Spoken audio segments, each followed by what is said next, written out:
Okay, Eric, it is 7:02. I'm going to hand it over to you, sir. Yeah, thank you so much. All right, so hello everyone. My name is Eric Jordan. I'm a board member of Princeton Arts Alumni, or PA2 as we call it for short, and we are so happy to have you all with us here today. Um, so the Making It Work series was created to answer a question that some PA2 members had been asking recently, which was, how is that person making it work? How are they balancing creative work, and life? This session this evening is titled Graduate School. And we have some experts who will discuss their experiences with graduate programs and the roles that those programs played in their artistic careers. The structure of our panel will be to start with introductions. We'll move into some questions that I will pose to our panelists, and then we'll have some time at the end for questions from our attendees. So now I'll actually hand it back over to Pilar to introduce us to today's panel. Thank you, Eric, and thank you all for being here, panelists and attendees. I'm Pilar Castro DiCarlo. We're back when we were in school. I was Pilar Castro Kiltz, founder of Princeton Arts Alumni, PA2. First, I want to let you all know that this session is being recorded and will be shared as part of a growing library of resources that PA2 is building so that all of the expertise and experiences and knowledge that we're gathering here from our alum community can be shared with the broader arts landscape. Please be sure you are subscribed to our newsletters and socials. We're going to drop some links in the chat for you to be able to do that if you haven't already. And to find out more about that and to be part of future programming, including all of our fall 2025 and spring 26 programming to come, I recommend that you follow us there. Our panelists, I'm going to give a very brief overview and then we're going to drop their full bios in the chat, but we have a really exciting group tonight. So Felicia Saunders, class of 10, actor and filmmaker. Felicia, see, I did it. We talked about it. Felicia, I've Okay. known her for 20 years. It's always been Felicia. Felicia Saunders, class of 10, is a Los Angeles native actor and filmmaker, best known for her role as Tabala Zoe in Star Wars, The Rise of Skywalker, and The Force Awakens, making history as the first African American woman to portray a human character with a spoken line in the saga. Her television credits include The Morning Show, Shrinking, Criminal Minds, NCIS Origins, Abbott Elementary, 911, SWAT, Loot, How I Met Your Father, Side Hustle, Jupiter's Legacy, among other notable shows. In 2020, Felicia founded Breathe Solo Productions, developing original work ranging from short films to feature documentaries, including her current project Swan Song. A Princeton graduate with an MFA in acting from UCLA, Felicia continues to merge artistry, storytelling, and social impact across film and television. Jim Steichen, graduate class of 2014, Associate Director of Development for Humanities and Arts, focusing on priorities for the humanities, including the Stanford Humanities Center and Stanford Public Humanities. He holds a PhD in musicology from Princeton University and studied comparative literature as an undergraduate at the University of Virginia. Jim began his career in development at the John F. Kennedy Center for the Performing Arts, and prior to joining Stanford's development office, was director of individual gifts and later principal gifts at the San Francisco Conservatory of Music. He's the author of Balanchine and Kirstein's American Enterprise and continues to lecture and write about literature and the arts. Jazzy Ellis, class of 10, really enjoying the 2010 representation here. Actor, stunt performer, and intimacy coordinator, is a Screen Actors Guild award-winning stunt performer with over 80 film and television credits, including Avengers: Infinity War, Avengers: Endgame, Superman: Leverage Redemption. She has acted in The Immortal Life of Henrietta Lacks and has served as the intimacy coordinator on Rob Peace. She earned her MBA in 2016 from Quantic School of Business and Technology as a member of its inaugural class, and subsequently used that business acumen to guide her career to 2 SAG nominations and a win. And finally, to our moderator, Eric Jordan, class of '09, attorney, investigator, and educator. Eric earned a BA in architecture from Princeton University in 2009 and a JD from Harvard Law School in 2014. Currently, Eric is an education law attorney at Crocodus and Bluestein LLP in Boston, where he advises K-12 schools and universities on a variety of topics, including regulatory compliance, special education, and civil rights matters. Since his days dancing at the Berlin Theater with Dziak Dance Company, Eric has maintained a commitment to the arts. As a dancer and choreographer, Eric has shared his artistry on stages across the country, including most recently as a performer with the Boston Gay Men's Chorus and Boston-based dance groups Quam, Funk Phenomenon, and House of Snap. Eric also supports various arts organizations, including by sitting on the boards of the Dance Institute of Washington and Harvard Law School's Parody and Drama Society Alumni Network, and is also a board member of Princeton Arts Alumni. I thank you all for being here for this conversation. I will pass it over to the moderator and our panelists, and to all of our attendees, thank you for being here with us. Thank you, Pilar. Okay, so we'll go ahead and get started with the first question, which I'll pose to everyone. And then I'll kind of go down so that we're able to get into it. But the question is ultimately going to be, what was the graduate program that you participated in, and why did you select that particular program? So I will start with Felicia.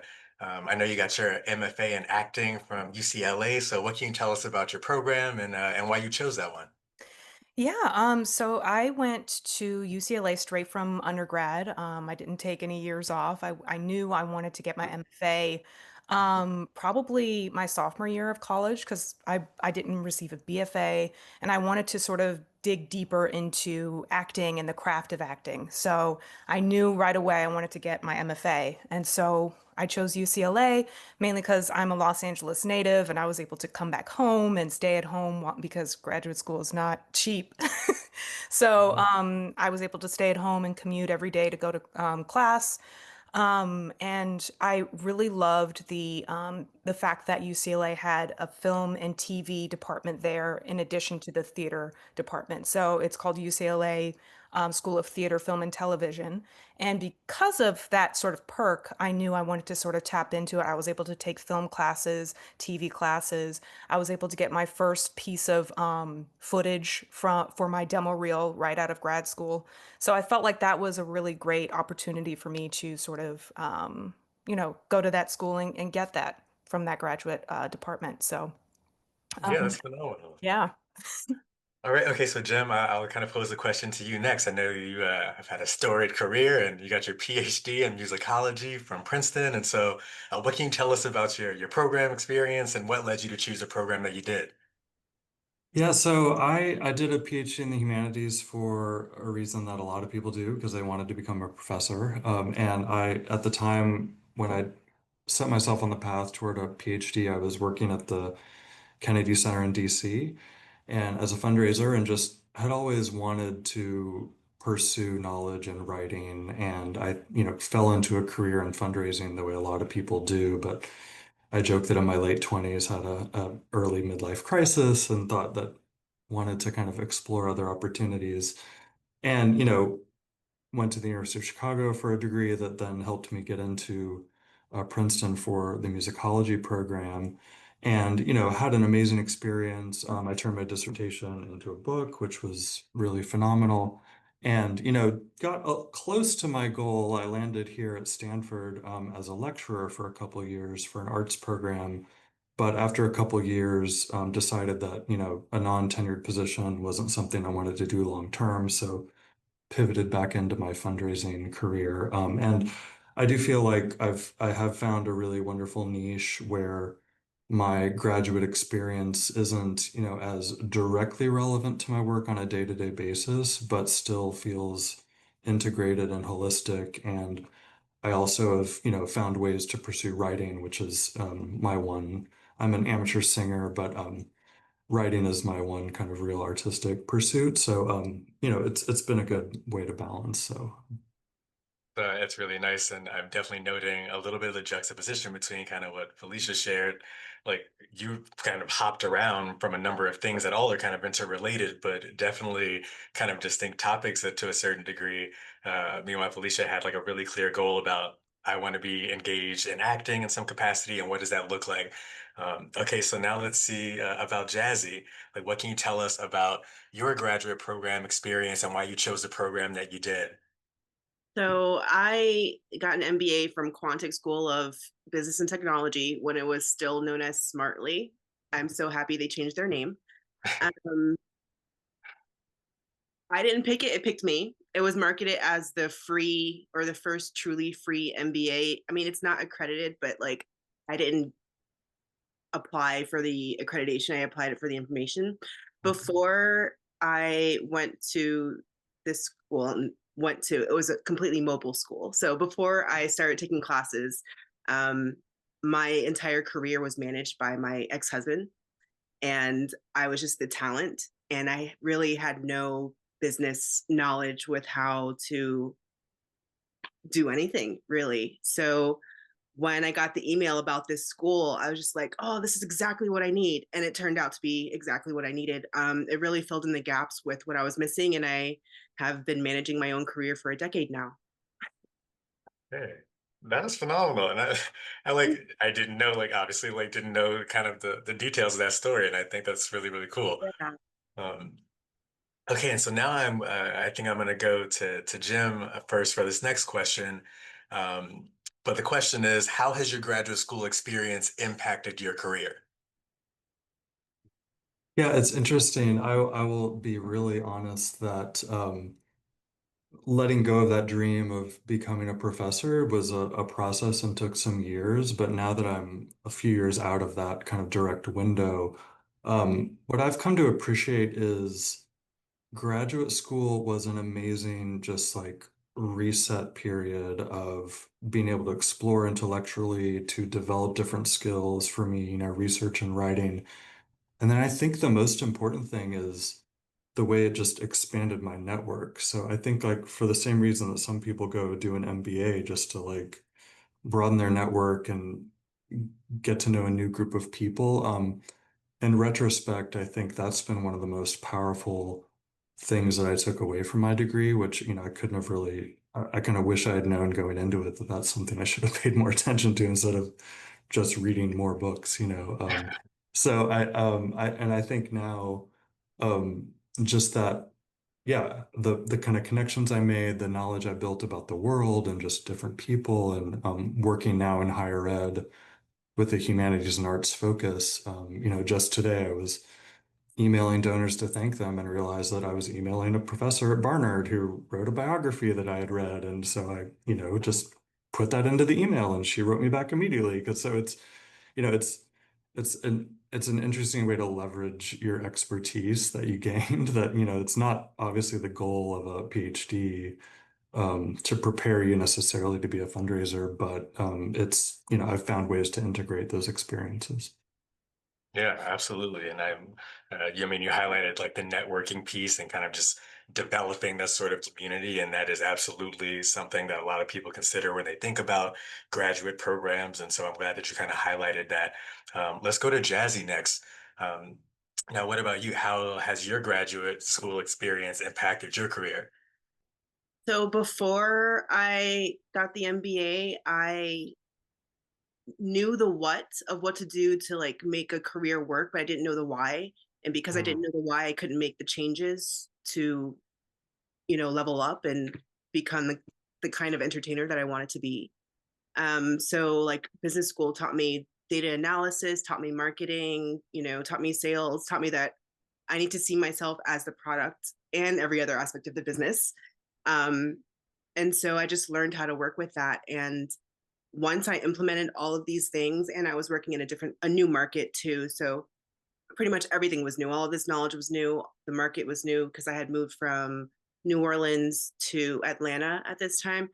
Um, I put everything to work, and I was working consistently within 3 months of moving, which is kind of uncommon in Hollywood. So, and I use the term Hollywood to just talk about film and TV, just as a general location, not as a Yeah. place in Los Angeles.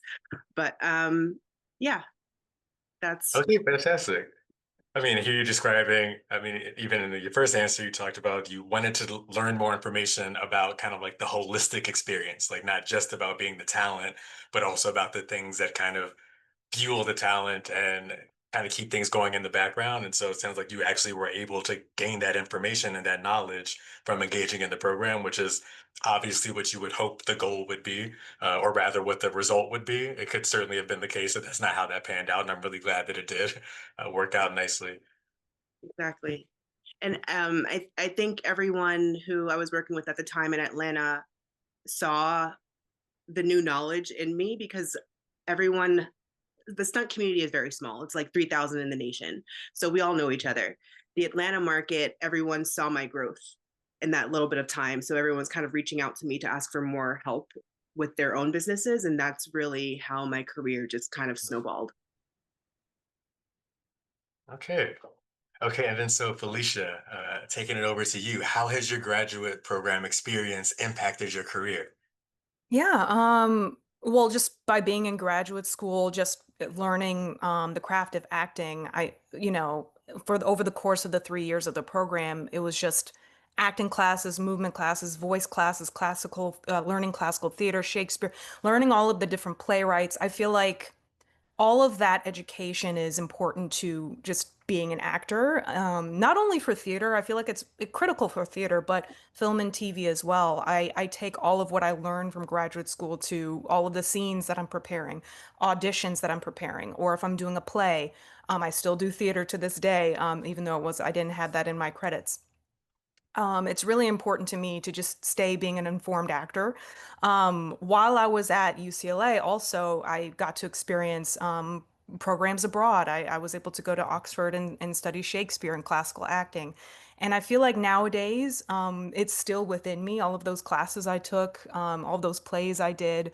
I feel like it makes me uh, I still use it whenever I approach any work that I do. In addition to studying, all of the great playwrights and doing all the plays there. At the end of my graduate school career, we did a thesis where I experienced solo work. Now, I did a solo piece at Princeton for my senior thesis, and I was able to do the same thing at UCLA. And I Oh, nice. fell in love with doing solo work over and over again. And so I took that thesis that I did at UCLA and then made a full one woman show in 2020. So it continued to hone my voice to this day. I produce, I direct. So not only was I sort of discovering my acting voice at UCLA, I discovered my like writing voice, my producing voice, my directing voice. So I still use that to this day, even though it's many, many years ago. But I cherish my experience at UCLA. I mean, that's fantastic. You mentioned thesis, and I actually like shuddered for a second, because we got to have that experience, and I'm laughing at it now, but it honestly was a really helpful experience as a skill set that you get to develop there. Um, And so I kind of have heard from everyone's descriptions that you've all been able to like gain something notable and valuable from your graduate programs. There was knowledge that was gained, skill sets, networks, and communities. Um, and for most of you, it sounds like a few of those things were in rotation, which is really good to hear.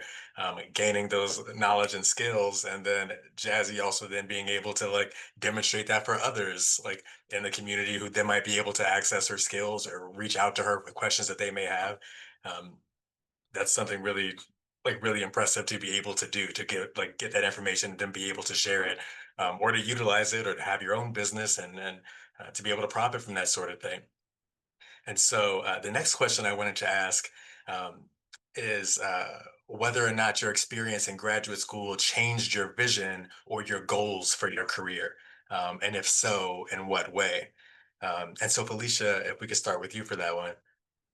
Yeah, I think my last point I was making, Yeah. entering graduate school, I obviously just had my acting hat on the entire time. I'm just gonna be the actor. And I feel like at the end of grad school, I had discovered my other passions, writing, producing, directing. So I feel like going to graduate school and discovering those things, I'm able to sort of it has actually changed the trajectory of my career. Obviously, I still, my passion is acting, but my passion is also directing and producing and writing.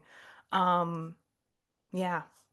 So it has Okay. changed my career in that sense. And then also, I didn't mention, I was able to teach theater for non-majors at UCLA as well, in addition to my graduate program. And so I discovered my love for teaching. And after grad school, I partnered with the Community Coalition in South LA here. And I feel like for the last, well, years before, for 3 or 4 years straight, I would teach summer classes based on the curriculum at UCLA to their students there, their summer school students. So I found my love for teaching now as well from grad school.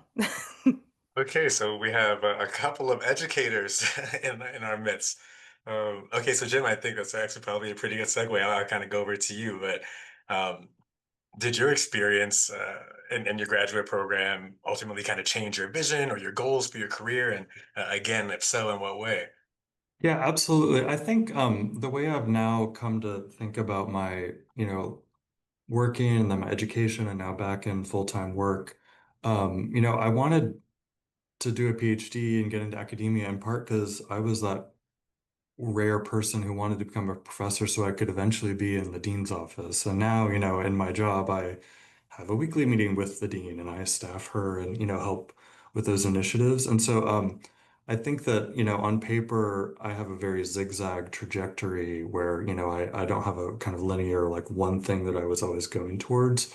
But I think I've now come to really appreciate how investing, I think Felicia, what you were saying about like all those things that you did in acting school that aren't like directly relevant to what you do on a day-to-day basis, they're still like in your brain and like in your bones. And that like I like having 6 years of my 30s where I was just singularly investing in intellectual development and exploring new things and meeting new people. And, Princeton in particular, I had a choice between a few different schools for grad school, and I chose Princeton because there were just so many resources, like literal resources and kind of more intangible resources. And so I feel like all those experiences, even as my kind of career has zigzagged, those have stayed with me. And so like, yeah, it absolutely altered, um, what I've been able to do with my life. So yeah, you carry all those things with you, and it's very powerful. So Yeah, I mean, you're both describing that like you got into these programs because you obviously had goals for what you hope to learn going into it. You get there, and then you're also starting to get other things, and you're realizing that these are things that are expanding your vision of um, what you can do, what you would want to do. I ended up going to law school, and you cracked your joke about your program choice, Jim, but I went to law school for the reason that they say lots of people go to law school, which is that like you don't like making choices and you're trying to buy yourself some time. And that was probably a little bit my experience. I kind of grown up thinking I wanted to do architecture. Um, did that as my major in college and had a good enough experience, but also kind of got to the end of college and realized I might not want to pursue that professionally. So then I went and taught. I taught middle school for a couple of years. And then while I was there, I'm like, okay, I want to be in some position to do something beneficial. I want to be able to be of service. And also, I don't know exactly what that looks like. And I need to do something. So I ended up going to law school, but was able to have the same experience of like, okay, wait, there are actually a lot of different things I could potentially be doing. That then threw me to another problem of having now lots of other options. Um, but the thing I wasn't expecting about my law school experience was that at my law school, like in many others, there is an annual musical. And so I didn't know that until like our spring semester. And so the law students, they sing, act, dance, they write the musical. It pretty much like makes fun of the law school experience and the professors and the students. But I found myself there in law school, like thinking that the arts were kind of, or dancing in the way that I was, just like a little bit more behind me. Then I got there and ended up being choreographer for like the 3 years and being on those stages and just like being with these other like adults and people who like happened to be in law school but just had all these other skills and interests, and it was really cool. And so I kind of continue with that sort of thing now, but that was my experience of like, I guess, kind of realizing that I could have what my profession might be, and that doesn't necessarily need to prohibit me from being able to kind of find those other artistic endeavors. So a lot of my life has been that. Now I'm a lawyer now, but outside of my kind of day-to-day work, I'm often doing things kind of in the arts, and I found that really fulfilling. Um, okay, and so Jazzy, I want to kind of round that out with you. Uh, did your experience in grad school change your vision or your goals for your career? Initially, no.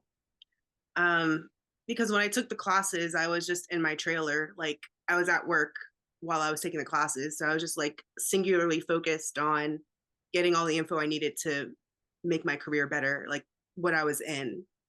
Um, and it was a survival thing. I was just thinking, like, okay, because 6 months before I got my degree, my divorce was finalized. So I was just like, Yeah. okay, you're on your own. You need to figure this out. Like, so yeah, no, not at first. But I would say once the pandemic hit and I had all these other skills to create something when film and TV was shut down, I was just like, thank God, because I have all these other skills and I can create businesses and I can create consulting things. I have the knowledge and the skills to do all these things to survive in this time. So um, years later, it definitely came into, uh, a useful skill in my toolbox. I mean, that certainly tracks. And looking through you all's bios, I saw that there was a lot of activity happening in 2020. I just remembered, like, oh my goodness, like 2020 was a year, and then the subsequent years, and even today.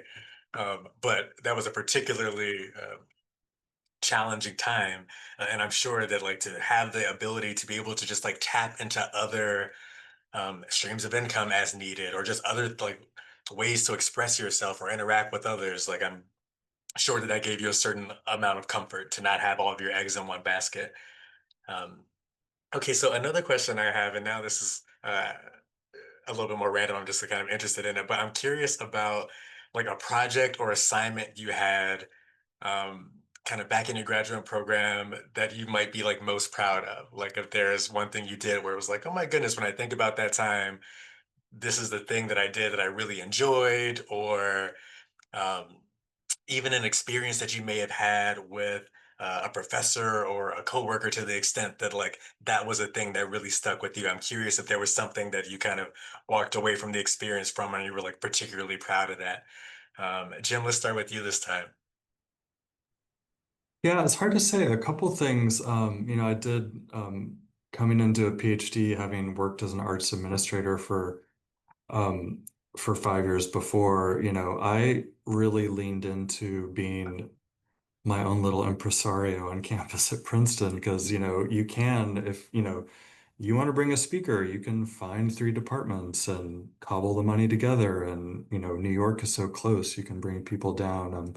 I got to co-organize a pretty major conference in honor of a major music history figure during my third year. We got written up in the New York Times because there's a performance element. So that felt very powerful. But the one thing that I'm actually proudest that came out of grad school is something that like only kind of bore fruit much later. It was one of the topics I studied for my general exams. For your PhD, you have to pass all your exams before you start your dissertation. And I did one of my topics on the Mendelssohn family. I'm a classical music and opera queen. And so I had studied Felix Mendelssohn, but also his sister, Fanny Hensel, who was a kind of overlooked composer.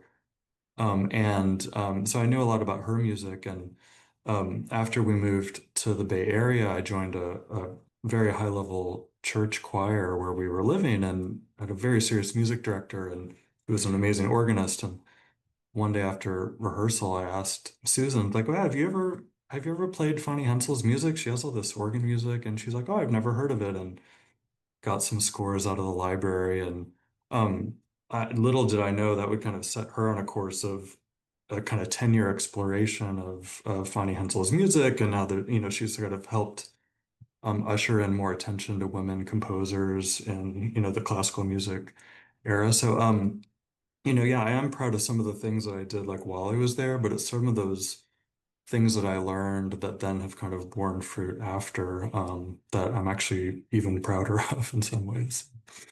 Okay, nice. Okay, Felicia, what about you? Yeah, I would say I was most proud of my thesis, one woman show. The theme of our thesis, and I was in a class of 8 actors, so the theme was to do a piece on an unsung hero in any given community, and what we had to do was interview them and sort of portray their work or their legacy on stage, like do a 20-minute piece on their life. So I chose a lady named Sweet Alice Harris, and I went and she brought the Watts, California community back from the 1965 Watts unrest during that time. And she had this organization for educating folks in the area and basically is still there in Watts. She's like 87 years old. And so what I did was I composed a piece based off of her life and her legacy, and that is actually the piece that I sort of developed out into a whole one-woman show in 2020, and I sort of weaved my own life experience in that as well.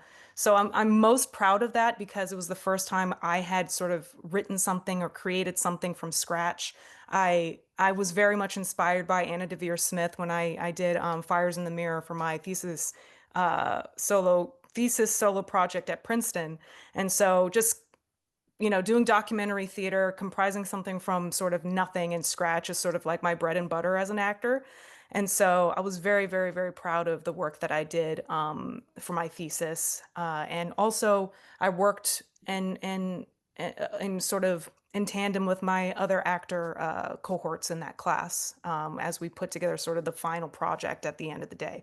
All the people that worked on their thesis sort of like chose some really amazing sort of subjects for their thesis. And I learned about all of the people that they put on stage, and I remember it to this day. It was amazing. Okay, that's awesome to hear. All right, and then Jazzy, what about you? Sorry, remind me of the question. Yeah, we were kind of exploring projects, experiences from graduate school, like of which you're kind of most proud. So this isn't as fun of an answer, but because numbers used to freak me out, I was just most proud of passing the like data analysis section of it, That the counts. and I use that a lot moving forward, and like whenever I needed to make a change in my business, it was the numbers that helped me decide how to make the changes. So that was really helpful. But besides that, I guess the more fun answer would be that I beta tested my consulting firm that I eventually used during the pandemic. Um, Okay. so yeah, it worked out then. I just didn't think I would ever have to use it again. I was just like, oh, let me pass this class. But I used everything I learned and just pretty much copy and pasted the plan and just made it happen in 2020, and it worked. Okay. Well, and if I can, sorry, I was like the thing hiding in plain sight. Like, I'm very proud of my dissertation. Like, that was a big Yeah. deal. Like at the Great. You time, it held just up that seemed, book. I know, and like, it's at the time, it's like you're just in it, and I've never run a marathon and have no interest in it, but now I've like learned to talk about my PhD. It's like I did a PhD. Like, you know what? That was a lot. And like Yeah, I mean a lot it's of people don't like marathons, some people don't finish. So, like it's it's just sort of like getting through those hurdles, it's a big deal to complete those things. I'm yeah, sorry, but if I easily. had a PhD, I would have Dr. Jazzy. Why don't you have Dr. Jim, I have a thing where like I can't deliver a baby, so I don't think I should be addressed as doctor. So anyway, Yes, you like, should be. okay, all right. Well, thank you. I'll think about that. I was going to say many of your PhD wielding peers do not feel the same about that, and will absolutely throw that doctor on there. Okay, so we're talking about your experiences, and you're largely describing pretty positive experiences. And I obviously hope that that was the case, but I'm also curious, like, were there drawbacks to your graduate programs? Were there already nodding? Like, I'm kind of curious about that piece. Like, um, yeah, like, were there drawbacks? I don't want to say consequences, hopefully not consequences, but like, kind of were there elements of the graduate programs that didn't really comport well with you or you didn't find particularly useful? Jim, why don't we start with you? Oh yeah, I mean, financially, going, for 8 years of your 30s to, just sort of subsisting, Princeton has very generous fellowships. I didn't go into debt for my degree, so I will say anyone considering a PhD in the humanities do not take on debt to do a PhD. But even so, I had to forego, earning potential and saving for retirement and things like that. So, that's a real thing. And, I'm making up for that now. And I think, there is, I can't even imagine what an acting MFA program is like, but, there's a lot of competition within graduate programs. It can be really emotional taxing. There can be really tense relationships with advisors and, and there's not necessarily, all the resources and mentorship and recourse if you encounter challenges. So I think that's something to go into a graduate program with open eyes that you need to build alliances and have a support system outside of your little micro community because it can be very tight and intense. So Felicia, you're nodding a little bit. Yeah, Felicia, do you want to kind of speak to that kind of point next? We're just kind of exploring, okay, well, what were maybe some of the drawbacks, maybe some of the cons to the graduate program experience? Yeah, I mean, just to echo what Dr. Jim said, grad school is not cheap. So just knowing going in there, you have to sort of have that in your mind. And I knew, I mean, like I said earlier, I knew I wanted to delve deeper into the craft of acting. I knew I wanted to sort of have my head down in the playwrights and doing plays and the different classes and the acting techniques. I knew for myself as an artist, I needed that. I craved that. Um, I will say, like going in, and there's a lot of, especially with MFA programs, I was on the younger side. The average age is like late 20s, early 30s, even older. Mainly because you have to have a sort of maturity level to yourself when you're in a group of 8 actors, a lot of which are much older than you. And so I say that to say I went in bright-eyed and bushy-tailed. I'm going to get my first Oscar. We're always, I'm going to get my first Oscar at 26, 20. I was not, I had no idea about the business. As soon as I graduate, I'm going to get my first role within the first. I will say, like, the best part about, or the biggest advice I'll give about acting is that it will take time. I feel like you hear that all the time. And when I was in grad school, I was like, I'm going to do it right away. It's like a sprint versus a marathon. Um, I think that is the biggest thing that I learned being out of grad school for so long. While I was at grad school, you don't really learn the business of acting as much. You get the skills that are necessary for being an actor, but you don't really learn the business of it. Um, the only way you're going to learn that business is just to experience it, to get in the room, stop, like not be as green after, 2 or 3 years. So, and I don't know how you can get that experience from grad school other than just like graduating and getting right into the business and knowing that it's going to be a marathon. Not unless you're the luckiest person in the world and it happens to people. You get that first booking and your career is made, but that's not sort of the norm. So I think I wish I had more of that business mindset in grad school, and learning more about the business of it, how do agents and managers work. I didn't really get that much from grad school, but what I did get, and I will go back to the positive aspect of it, is what I wanted, which was the sort of education behind being an actor, sort of the plays, doing the theater and everything. Yeah. So, not to say that UCLA didn't try. I mean, they invited actors who were working that came back and talked to us. But like when you're, in your early 20s, you're like, I'm gonna be different. I'm gonna. So, I'm gonna blame my younger self. If I look back on it now, I'm gonna blame my younger self for not being so naive. But yeah, that's my I two don't cents. know. I feel like we should be thanking your younger self. You have done quite well. With what you've been able to do, and it's all a part of this process, right? Like clearly, our sponsors today are marathons, Mhm. because that's the thing to keep in mind. Like most things really do take time. Like we're all just like on this journey and trying to figure it out. And as I've been trying to figure out career stuff and speaking to different people, just realize that so many people, kind of in the way that I heard from Jim's description, so many people find themselves kind of tapping into different aspects of their life and their interests. And so the career path is often not just like this straight line. It's like kind of zigzagging between things. But a person kind of told me like, you're always just like learning these skills that can be applied in all these different ways, and you should be open to the different ways that they may be applied. And ultimately, all these branches are going towards the sun. And I said, you better preach. Okay, so Jazzy, what can you tell us about some of the potential drawbacks to a grad school program, the one that you participated in, maybe just MBAs in general?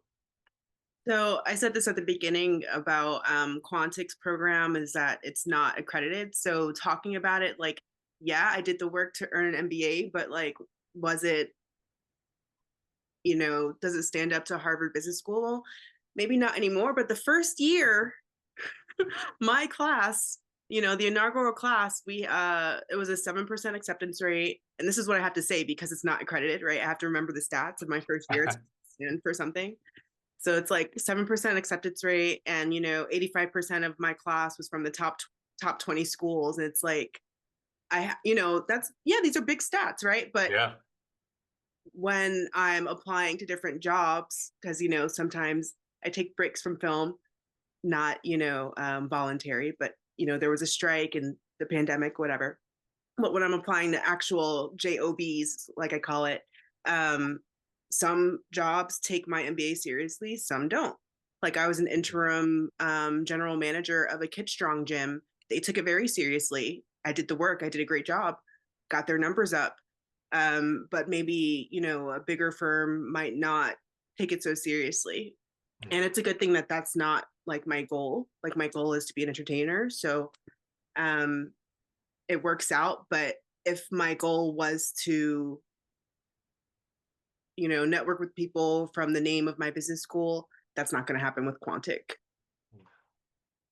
Okay, that's I mean, that certainly makes sense, like the way you describe that. Like, okay, yeah, no, I can kind of see that. And the fact that you might get different responses or reception. But I think that that ultimately kind of applies to everyone's program. And like we all certainly have the shared experience of like having been at Princeton. And so going through higher education and these kind of graduate programs and these post-secondary degrees, you definitely I feel like I became even more aware than I was in undergrad about the fact that people are paying attention to those names and okay, well, where did you go? And okay, cool. So I'm going to put you in this pile. And now like you're going to get some attention. Whereas if you didn't kind of get to this bar that I've set, then I don't really have as much capacity for you. I remember when I was thinking about law school and just trying to figure out at all, okay, is this even what I want to do? I applied um, I don't know, like maybe like 8 schools. But in going through the process, I remember people telling me like, if you were going to go to law school, keep in mind that there are already so many lawyers and it is super competitive. So if you're about to go to school for this, you kind of shouldn't even do it unless you can get into like a really strong program, or else like it's you're going to have a really difficult time finding the sort of employment that you might want.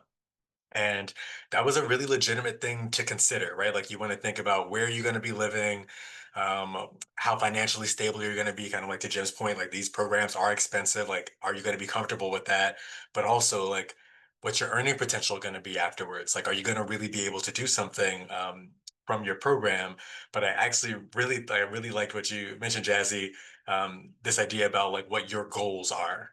Because if your goal to engage in a program is to be able to like gain some knowledge, gain some skills, build your network, those are things that can happen in a number of different arenas. And obviously, if you're able to get into the best program in the country, fantastic. And you should ideally be able to kind of hit on each of those boxes with a great network and great knowledge and great skills, but you might be able to do those anywhere or on your own, right? And part of us being able to have this conversation today is just really looking at the fact that we all had different paths and kind of made different choices. And um, I certainly am incredibly impressed by like the careers that you all have built for yourselves. And so it seems to me that you all have taken all the right steps and really built up like quite impressive knowledge and knowledge bases and skill sets. Um, Okay, so I have another question for you all, but I also wanted to just note for any of our attendees, if you have any questions for our panelists, please feel free to type those. We're happy to share those and ask those of the panelists. Um, and in the meantime, I would like to ask our panelists, what's one piece of advice that you would give to someone considering a graduate degree or a graduate program as a means to pursue an artistic career? And so let's start with Jim. Yeah, I would say I was recently talking to an old friend who he's realized he's at the point in his career where he's like he just needs to get a master's degree because he's like going for jobs where like they want people to have a master's degree, and so he's figured out where he's going to do it, and he's trying to decide among programs, and we are having a long conversation at the end. I realized like the thing that you should base your decision on is what kind of new community do you want to build for yourself? And so I think that's kind of one of the most important considerations. Like, yes, you will learn things. Yes, you will get to do projects, write, all kinds of things. But I think that's kind of the number one thing because I think that's, you know, getting into a school, just, you do become part of a community. Like realized when I was invited to be on this, like, oh yeah, like I'm a Princeton person. That's really, I'm gonna have that forever. I can like fall back on that and use that kind of community. So I think that would be my main thing I would tell people to think about. Okay, thank you. Jazzy, I'll go to you next. What's a piece of advice that you might offer somebody who's just considering going into a grad program to ultimately try to pursue a career in the arts? So for me, the consideration was to just fill in the gaps. And the Mm, gap for me was business knowledge. So just really focus on the gaps in your knowledge and where you need to have them filled. Don't worry about just having the letters after your name. Don't worry about um, I don't know, just how fancy the school is. Just worry about whether or not it's going to fill the knowledge gap that you have. yeah. Okay, and then Felicia, what about you? Some advice that you might offer? Yeah, I feel similarly to Jazzy. For me, I guess the question to ask yourself is like, what do you need as an artist? And I've mentioned this before. Like, I felt like I needed that knowledge of the playwrights, the plays, and being in a group, a small group of actors, learning how to work with other actors. I mean, I did some plays at Princeton, amazing plays. But at UCLA, we literally did three to four plays a semester, like each year, and Oh, just wow. doing that and being entrenched in it, and it was tiring. It's like boot camp. I felt like I needed that. And so, in acting, you don't need an MFA to succeed, obviously. So, you can obviously go and take acting classes and learn that way. But, I think that main question is to just see like what do you need and what gaps do you need to fill for yourself and if an MFA is necessary for that. Um, and for me it was. So Yeah. Okay, so it looks like one of the questions we have is what is something that you love about your career right now? Something that you love about your career right now. And so let's start with Jazzy. And I it just, could be literally anything. I just love the freedom of my career. Oh, nice. I get to choose what jobs I want to take or not, when I get to work or not. Um, yeah, the freedom. Because before I didn't mention this, before I got into stunts, I was a high school math and special education teacher, and I was Okay. working like my worst week. I was working 120 hours a week, um, Oh and my I gosh. burned out. Like I was sleeping 3 or 4 hours a day. It was awful. So, going from that to entertainment and being able to pick the jobs I want and having all the jobs be like really fun and like pretty impressive. Like it's been a fun 13 years. Yeah, I mean, teacher life is real, and your stunt work has indeed been impressive. Thank Definitely you. seeing you in Sanaa Lathan. I was like, this is so cool. Oh, okay, Jim. Yeah, I'm actually going to lean back into my identity as a writer. That is my main artistic practice that I'm pursuing, outside of work hours. And I would say what I really like about where I am as a writer related to my day job is that I have a job that still keeps me stimulated intellectually, and so I don't feel like I have to turn off my brain during the day. I'm like working with academics, I'm working in a university, but then I'm also, when I go home or on the weekend, lean into my craft, I'm really doing it to make it whatever I want it to be, and I'm not worried. I'm not worried about making the mortgage payment because I have, so it can be hard to balance, artistic pursuits and a job, but taking that mental pressure off yourself is, it's a trade-off. But so yeah, I feel a new freedom about my writing and that kind of creative pursuit because I can make it what I want it to be. I can take joy in it. I can take as much time as I want because like I'm not no one's asking me when the book's going to be done or when the Yeah, next essay has to be pitched. I just started a Substack finally. I was like, yeah, I'm going to do that. But I didn't do that for several years because I just didn't feel like it yet. But yeah. this month I decided I was ready. So, you can kind of do things on your time. So that feels good right now. Yeah, I mean, you and Jazzy are both describing like freedom and like capacity, and I especially resonate like with the capacity piece. Um, I think I feel like I like never remember like the name of like the author who did it. Whoever was the author of Eat, Pray, Love. I feel like her name might be Elizabeth Gilbert, but I might be mistaken. Um, anyway, outside of Eat, Pray, Love, um, this person like put out something to pretty much just say that we can kind of think about our professional pursuits or the way that we spend our time in life in like these four buckets. And you've got um, like vocation, hobby, job, and career. And a lot of times we think that those four things kind of all need to be the same thing. And it's like, okay, my day to day needs to be checking off all these things. For me, it would largely be something like dance, music related. Like, and if I was doing all of those, and like that would be my day to day. But it doesn't have to be the case that each of those four things is the same thing. And one of the examples that really resonated me with, okay, maybe um, your hobby is dance because your vocation is like just your passion for performance. But your job might be a 9 to 5, and that really works. And you might not care a ton about your job, but that job allows you the lifestyle to be able to pour into your hobby and pour into your vocation. And that sort of mindset shift was really, really important for me because then even now like always trying to figure out, oh, what's the perfect thing for me to be doing, like what's the thing where all of my interests align, and that would be fantastic.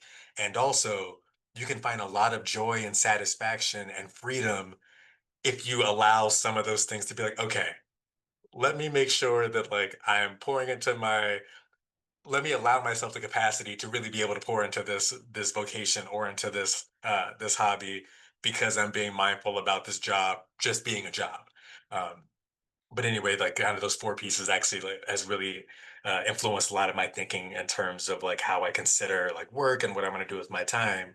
Because now I'm still like a lawyer and definitely have reasonable lawyer hours, but it's not the same as when I was doing big law in New York, where it was very much what you would kind of imagine that experience would be, at least in terms of kind of time spent. But now I get to like have my like dance practices multiple times a week and like the chorus practice. Like I can have space in my day to do these sorts of things, and I've like found that really rewarding.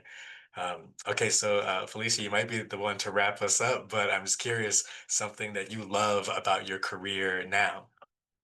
Yeah, I mean, I really love the diversity of projects I get to work on as Mm. an actor. You know, no project is like the other. No character is like the other. I get to step into a number of different people's shoes and lives.